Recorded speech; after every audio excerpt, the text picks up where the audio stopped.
Well, I'm going to talk today about some other uses for blockchain databases besides currency, besides money and the kind of stuff we've been talking about in this class around payment. Other uses that are cropping up with some new startups and quite a bit of venture capital investment in Silicon Valley and elsewhere. But before I get to that, it's useful just to recall some of the core features of the blockchain. The blockchain is, you'll remember, distributed, right? It doesn't live in one server. It's not on one person's computer. It's on all the nodes in the network. It's on the laptops and hard drives of all the peers that are participating in the system. It's distributed and decentralized. It's public. Even though you don't know who the transactors are when you look at a Bitcoin transaction, everybody can look into the blockchain and see those transactions taking place. They can all see what's going on. It's public. Things that happen in it are time-stamped. Whenever there's a transaction, whenever there's a change, the date and time are recorded of that transaction or that change. And again, this is important in relation to these other two. Everybody can see that timestamp for anything that's happened, and no one entity can control that timestamp. All the peers, basically, through the consensus model in the Bitcoin protocol, have to agree that this thing has happened at this time in the blockchain. And finally, it's persistent, right? As long as all of the people participating and all the computers that are participating in a blockchain database keep doing what they're doing, keep verifying transactions, maintain copies of that blockchain on all the different nodes, the thing in theory could last forever, right? So we have a distributed thing not under the control of one entity, that's public, time-stamped, and lasts forever. Now, what else are those qualities good for? What else can you use something that's distributed, public, timestamped, and persistent for? And what people are starting to realize is that you can use the blockchain or things like a blockchain in any situation where you want a public record of something that's happened at some point in time that's verifiable, but that's not under the control of any one entity. And a lot of the new uses for the blockchain or blockchain technology out there really have to do with things like title registration, recording property, or digital asset protection. Let me tell you what I mean by that. Basically, anything where you want to have a record of ownership of something, whether it's a piece of land or a little bit of code or a digital image, a JPEG file, and you want to be able to verify that this piece of land in the physical world or this JPEG in the virtual world belongs to this person or this entity. You can record that just the way that you'd record it in a deed or something in the physical world in the blockchain. Now, I have a copy here of a physical world certificate of title of a deed for property. You can find these on the internet. And you can see, certificates of title and most deeds. You can think of the title that you might have in your car if you own your own car. They're pieces of paper. And they're pieces of paper with writing on them. Someone has handwritten here the name of the owner of this property, this lot. They've drawn a little map showing the piece of land that this refers to, and then it's been signed and dated and stamped. Now, things like this currently would be usually lodged and registered with a central entity. Again, think your car, right? You've got a copy of the title in your car if you own your own car, but then the DMV has a copy of that as well in its central repository, wherever its central repository lives. Now, it's a couple issues with things like this that folks are trying to use the blockchain to solve. The first issue is, say you don't want a DMV to be monitoring and maintaining all of those records of ownership for whatever reason. And again, as we've discussed in this class, they might be ideological reasons or social reasons or political reasons why people might not want a central authority in charge of this stuff. That's fine, whatever. I'm not that interested in that aspect of it. I'm interested in something a lot more practical. What's the problem with pieces of paper? Well, for one thing, where do they all get stored? Very often things like this end up in a central repository somewhere inside of things like this.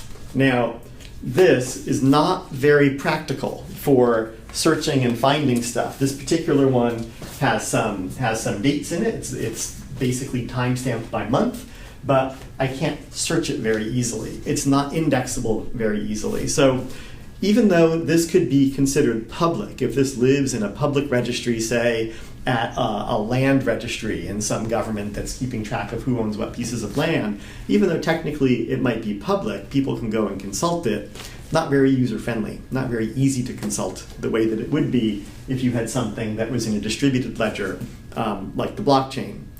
But there's a more crucial thing as well about this. For one thing, wouldn't take very much for this to become completely disorganized.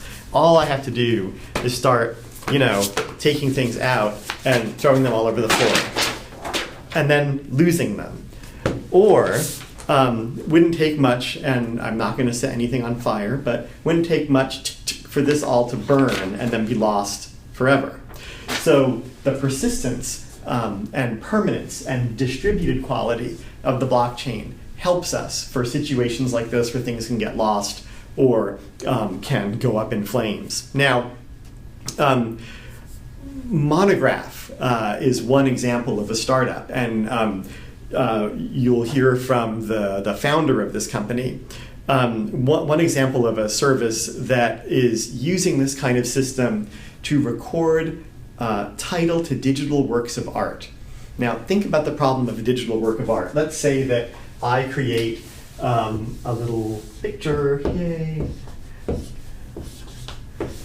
of this little guy as a JPEG file on my computer using some drawing program, okay? It's really, really, really easy for you to make a copy of this, right? You just copy it. Very easy to make 2 of these guys. Now, I'm not able to reproduce my exact guy, probably, but now, in our everyday life online, on the internet, this is what we do all the time. This isn't a big deal. You clip a photo, stick it in an email, send to your friend, no big deal. But what if I'm an artist? Or what if I actually have a sense of my own intellectual property in this thing, and I don't mind it being copied, but I don't want anyone saying that this is the original, when in fact that's the original. What Monograph lets me do is put a unique URL of my work of digital art, of my digital asset, saying this is the one, this one here is the real thing, this is the one that Bill Maurer did, that's the original, here is its time-stamped date, let's say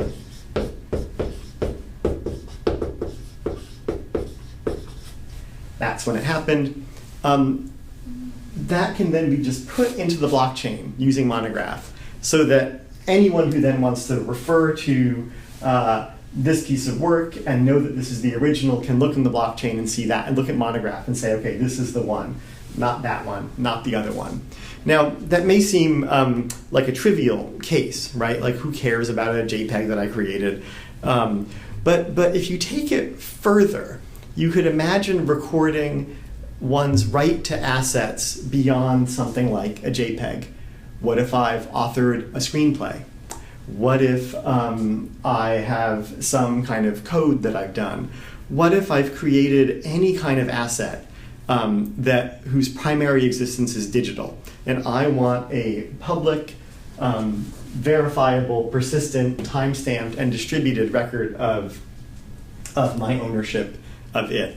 There's currently no such registry. There's no place where I can go, like the DMV or like a land registry, to say this digital thing is mine. This lets me do that.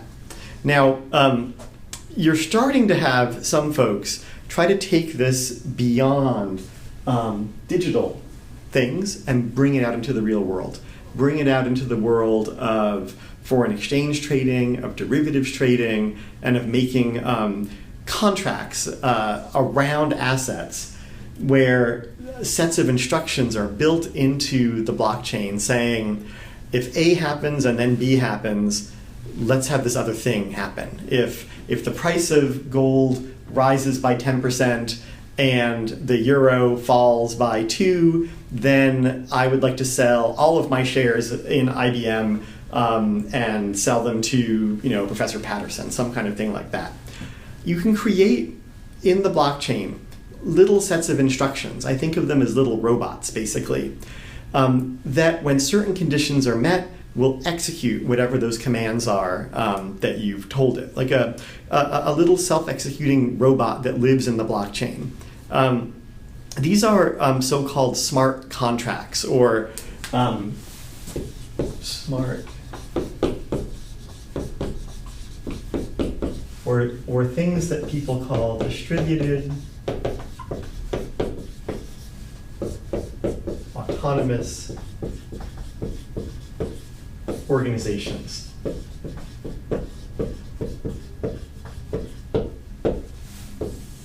And again, I think of them as sort of little tiny smart robots that do a very simple thing. When condition A is met and condition B is met, then execute program C. What's nice about this is that given that this kind of thing would live in a blockchain, it would be, again, distributed. So no one entity could control what's going on or launch some sort of effort to defraud a person or somehow mess around with this contract or with this little robot without everybody else knowing about it. It's public, it's time-stamped, and it's persistent. It would endure over time. You set the thing up, and then forever, as long as this system exists, it would continue to execute its little bit of code. Now, Ethereum is a startup that is right now experimenting with this.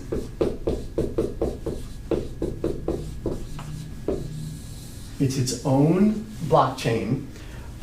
It's not connected to Bitcoin. It doesn't run on Bitcoin. Instead, it runs on what it calls Ether, and it says that Ether is the fuel of the system.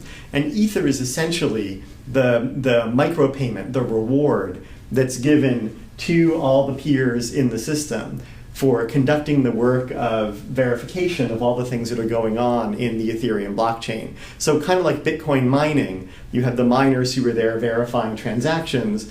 In Ethereum, you have the participants, the peers in the network, earning Ether for doing the work of verification of all of the contracts or distributed autonomous organizations that are being built into this blockchain. Now, why would you even want such a thing? Why would I want some kind of smart little robot living in a blockchain on a distributed system that has all of the features of the Bitcoin blockchain in terms of its publicity that goes along with the quasi-anonymity of the thing, the time-stampedness, and so forth? Well, you might take a look at the Wikipedia entry for Ethereum, actually. It's quite interesting. And it talks about how systems like this might be useful when you want to have a public, time-stamped, verifiable, persistent way of doing a thing that's very, very, very important to people, but where their own privacy and the integrity of their identity is at stake. Something like voting. So there are folks thinking about building distributed autonomous organizations inside the Ethereum blockchain for the conduct of voting systems, for democratic processes. Other things that you could do would be to have a domain name registry that would live in a blockchain and not be under the control of an international organization or a government body. You could imagine setting up little smart robots to do very simple financial transactions. So I gave the example before of gold and the euro, but some of the real life examples that people are thinking about have to do with foreign exchange transactions, right? Build a little robot that basically says when the price of this goes up or the price of that goes down, let's have such and such happen. The virtue of having it in this kind of a system is, in theory, having it in a distributed, public, time-stamped, and persistent blockchain might mitigate against fraud, against collusion, against bad actors, insider dealing, or that kind of a thing, right? Everybody gets to preserve their quasi-anonymity in the system, but at the same time, everybody else can see everything that's going on, and everybody else is enlisted in the project of verifying what's taking place and making sure it's all on the up and up. The other big thing that I see for these alternative uses of the blockchain and for whole separate blockchain systems, in a way really gets back to my little guy here, and the way that you could use these systems for very simple tasks, low-level legal operations, things like notarization, right? When you need to go to a notary, you're going to a notary basically to prove you are who you are, and to get a timestamped document that says on such and such a date, this party entered into this mortgage contract with that bank. That's really great if we trust our banks. That's really great if we trust our filing systems.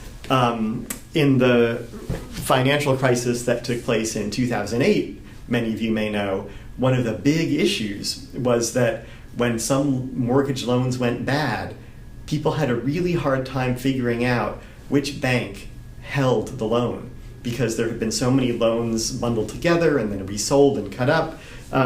People literally had a hard time finding the piece of paper that said, this loan goes with this house, is owed by that person. If you built those basic low-level functions into a blockchain system like Ethereum, you'd be able to mitigate that sort of problem.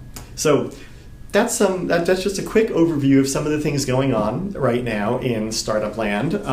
Some of the exciting things that are happening as folks try to think about the blockchain, which came to people around the idea of Bitcoin and cryptocurrency, moving it out of the currency domain and into what we might think of as the law domain. Because really what this is about is a kind of blockchain-based law or legal process.